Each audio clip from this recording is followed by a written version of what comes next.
নমস্কার বন্ধুরা, welcome to সম্পাস kitchen. সম্পার রান্নাঘরে আপনাদের সকলকে স্বাগত জানাই। আর আমাদের ঠিকানা icon of the sea resort. এখানে আমরা থাকবো দুটো দিন। সেই সুবাদেই এখানকার কিচেনে ঢুকে বাপিদাকে পেয়েছি। বাপিদা আমাদেরকে চংলি চিকেন রান্না করে দেখাবে। তাহলে চলো শুরু করি। আচ্ছা, প্রথমে আমরা চিকেন নিয়েছি, এটা পুরোটাই বোনলেস। হ্যাঁ, তারপরে এর মধ্যে আমরা কি দেবো এবার বলো পরপর। হলুদ দেবো আর লবণ দেবো, হলুদ আর নুন দিয়ে একটু মেখে নেব। ঠিক আছে, চলো সেটা করে নিই আমরা পরপর। চিকেনটাকে হলুদ আর নুন দিয়ে মেখে নেওয়া হচ্ছে। রিসর্টের রান্নাঘর বুঝতেই পারছো, বড় বড় জায়গায় বড় বড় মশলা দানিতে মশলা রাখা। আমাদের রান্নাঘরের মতো ছোট ছোট মশলা জায়গা নয়। এটাকে নিয়ে আমরা মেখে নিচ্ছি। ব্যাস, মাখা হয়ে গেল। এবারে আমরা তৈরি করে নেব মশলা। এবারে ফ্রাইং প্যান গরম করে নেওয়া হয়েছে, এর মধ্যে অ্যাড করে দেওয়া হবে সর্ষের তেল। বেশ কিছুটা পরিমাণে সর্ষের তেল নেওয়া হলো। তেলটা খুব ভালো মতো গরম করা হয়েছে, তেল থেকে ধুয়ো উঠছে দেখতে পাচ্ছি। হ্যাঁ, এবার চিকেনটা এর মধ্যে ছেড়ে দেওয়া হলো। চিকেনটাকে চিকেনটা সতে হতে হতে আমরা একটা মশলা তৈরি করবো, তাই তো? মশলার জন্য এখানে নিয়ে নেওয়া হয়েছে দেখো কিছুটা পেঁয়াজ, আদা রসুন, শুকনো লঙ্কা, কাঁচা লঙ্কা, টমেটো। এটা পুরো মিক্সির জারে দিয়ে একবারে এটা পেস্ট হয়ে মশলা হবে। আদা রসুন এটা শুকনো ঝাল আছে, শুকনো লঙ্কা, কাঁচা লঙ্কা আছে, টমেটো আছে, টমেটো। এবার এটা পেস্ট করবে। জিরা দিয়ে দেবে এর মধ্যে তো জিরে, গোটা জিরে।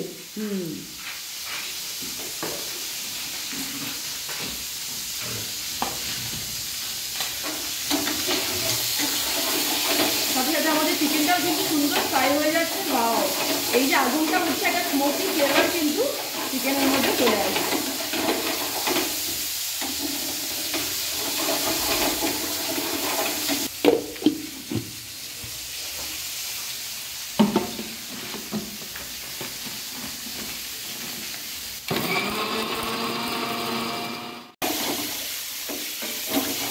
মশলাটাও কিন্তু হয়ে গেল আর চিকেনটাও কিন্তু প্রায় ফ্রাই হওয়াটা কমপ্লিট, তাই না? কালারটাও সুন্দর হয়ে গেছে চিকেনের, দেখো। বাহ,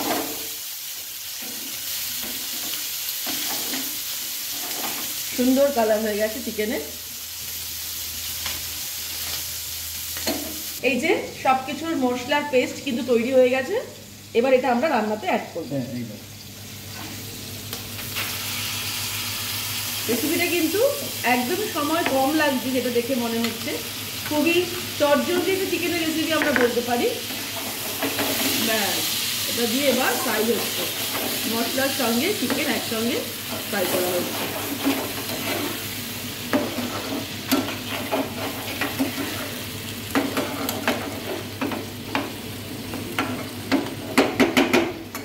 মশলার সঙ্গে চিকেনটা রান্না হচ্ছে, ফ্লেমটা হাইতেই রয়েছে। এবার মশলাটা আস্তে আস্তে রান্নাটা হবে, চিকেনটা আস্তে আস্তে সিদ্ধ হয়ে যাবে আর দারুণ একটা সুগন্ধ বেরোনো শুরু হয়েছে। কিছুটা সময় লাগবে অ্যাকচুয়ালি এই সময়টাতে মশলার সঙ্গে ধীরে ধীরে চিকেনটা রান্না হতে বা কুক হতে।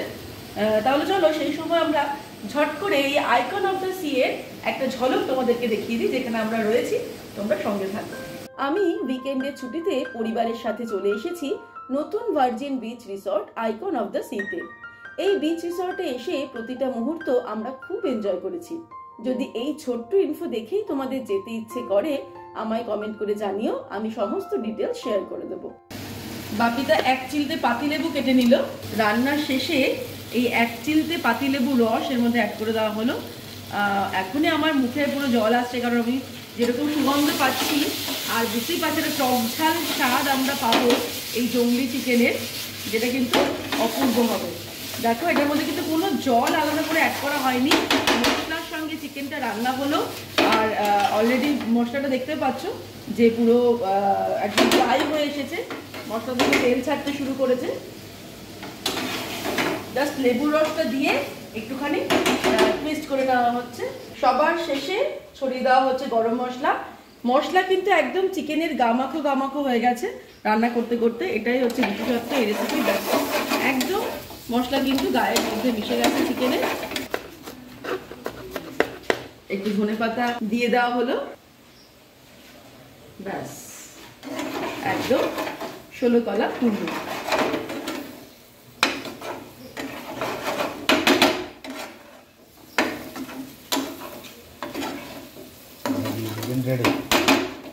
রেডি, এবারে সার্ভ করে দেওয়া হবে।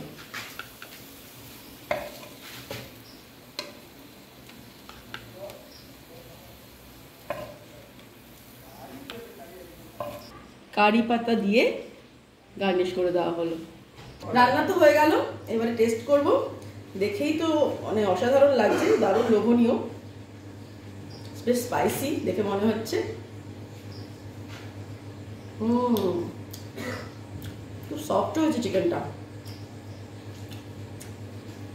দারুণ। আমি স্পাইসি জিনিসটা তো ভীষণ পছন্দ করি, একটু ঝাল ঝাল টেস্টটা, আর একটা টক টক ফ্লেভার আছে, লেবু চা যা দেওয়া হলো, দুর্দান্ত। এটা কিন্তু স্টার্টার রেসিপি বলা যেতে পারে, অথবা ধরো না আমরা রুটি, পরোটা, নান, কুলচা এগুলোর সঙ্গে সার্ভ করতে পারি, যেহেতু এটা একটা ড্রাই রেসিপি। আর যদি আমরা এটা ভাতের সাথে খেতে চাই তাহলে সেক্ষেত্রে হয়তো আরেকটু গ্রেভিটার পরিমাণটা বাড়াতে হতে পারে, তবে যার সাথেই খাই না কেন দারুণ লাগবে খেতে। এত সফট হয়েছে চিকেনটা, মুখে দিলে গলে যাচ্ছে, দারুণ। তৈরি হয়ে গেল আজকের রেসিপি জংলি চিকেন। আমরা আইকন অফ দ্য সি রিসর্টে বসে এই রেসিপি বানালাম আর তোমাদের সাথে শেয়ার করলাম। রেসিপিটা ভালো লাগলে কিন্তু অবশ্যই লাইক করো আর শেয়ার করতে ভুলো না। আর এরকমই দারুণ দারুণ রেসিপির আপডেট পাওয়ার জন্য সম্পাস কিচেন চ্যানেলটিকে সাবস্ক্রাইব করে নাও আর বেল নোটিফিকেশনটা অবশ্যই অ্যাক্টিভেট করে নিও। আজকে তাহলে এখানেই শেষ করছি। সুস্থ থেকো, ভালো থেকো। আমি আবার হাজির হব নতুন নতুন ভিডিওর সঙ্গে। নমস্কার।